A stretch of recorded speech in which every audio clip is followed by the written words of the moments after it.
Good morning.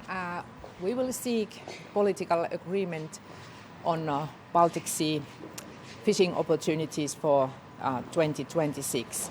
It's very important that the agreement will be based on the best political scientific advice, that is the ICES advice.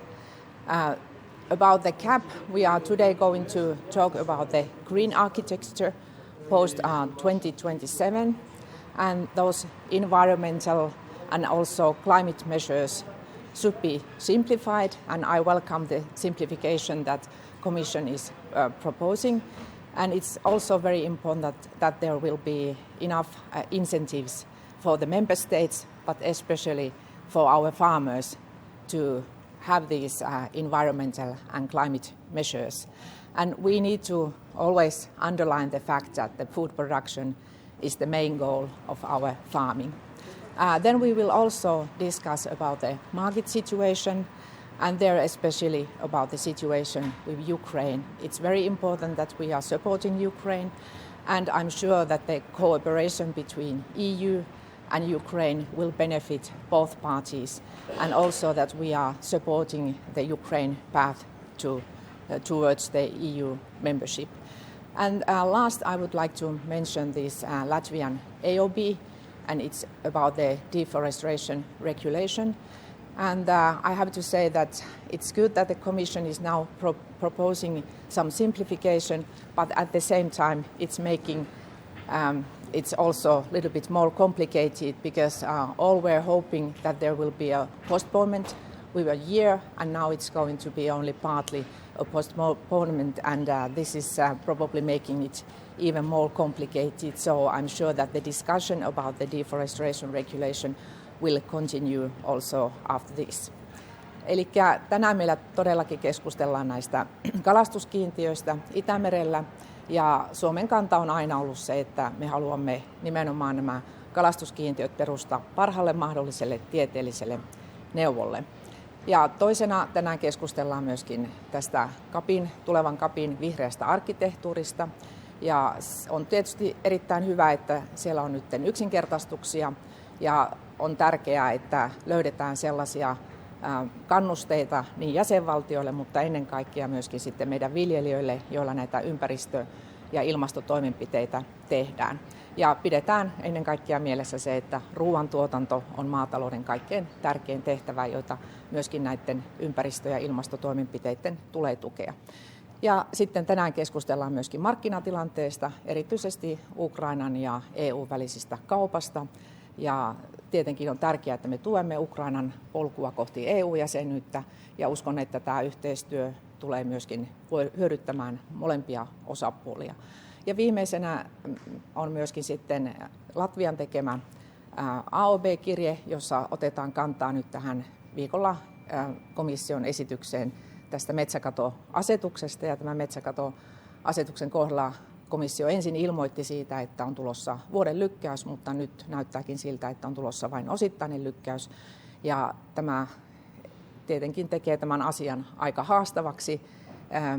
Ja totta kai on tärkeää, että jatkamme edelleenkin näiden yksinkertaistamisten etsimistä tässä sääntelyssä, mutta näyttää siltä, että tämä osittainen lykkäys tekee tästä asiasta edelleenkin vielä haastavamman, ja siinä mielessä nämä keskustelut tulevat tämän asian ympärillä taatusti vielä jatkumaan. Kiitos. Ministeri Essayah, miten vaikeita neuvotteluita odotatte tästä kalastuskiintiöstä? Neuvottelut tulee varmaan olemaan vaikeat sen takia, että tässä vaiheessa voi jo kertoa, että nuo Baltfishin neuvottelut eivät päätyneet sopuun, jolloin nyt sitten vastuu näiden neuvotteluiden vetämisestä siirtyy puheenjohtajavaltio Tanskalle. Millaisia vaikutuksia tällä olisi Suomen kalastukseen ja kalaelinkeinoon, jos nämä komission leikkaukset toteutuisi tällaisena? Dramaattiset vaikutukset.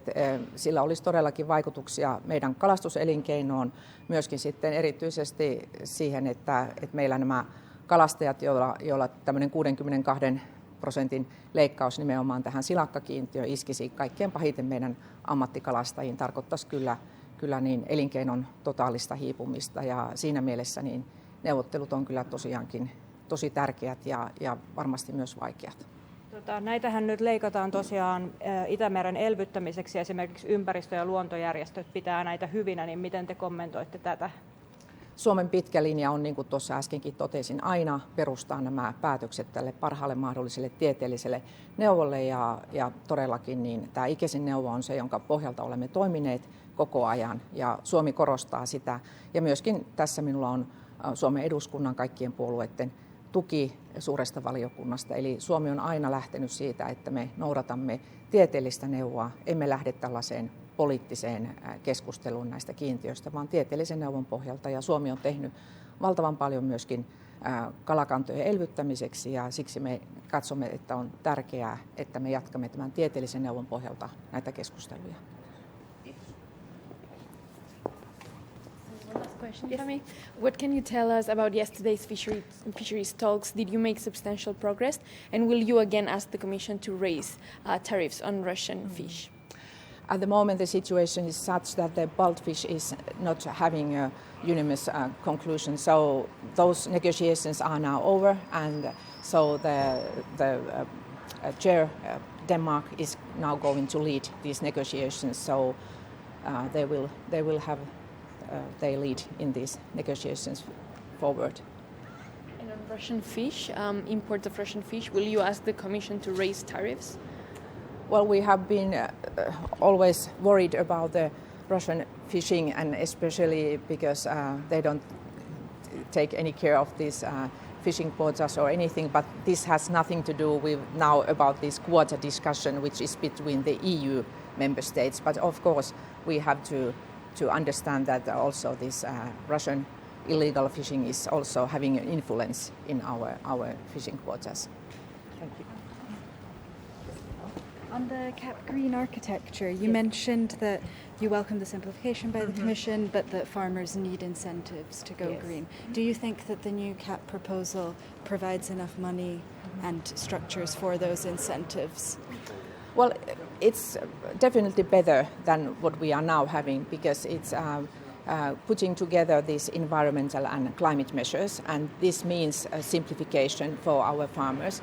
And it seems that this Commission is, with this green architecture, having this idea that we need more carrot and not that much stick. And I hope that we will continue on this way, because we need to take care that our farmers are in a position where they can make these environmental and climate measures. If you are not profitable in your farming, it's impossible to invest in environment and climate measures. But if you are doing well with your farming, then of course this will be also possible. And our farmers, I'm sure that they are the most eager to support also environmental and climate measures, because they are the first to also suffer when we have these extreme weather conditions, for example. Thank you. Enough incentives for the member states, but and there especially about the situation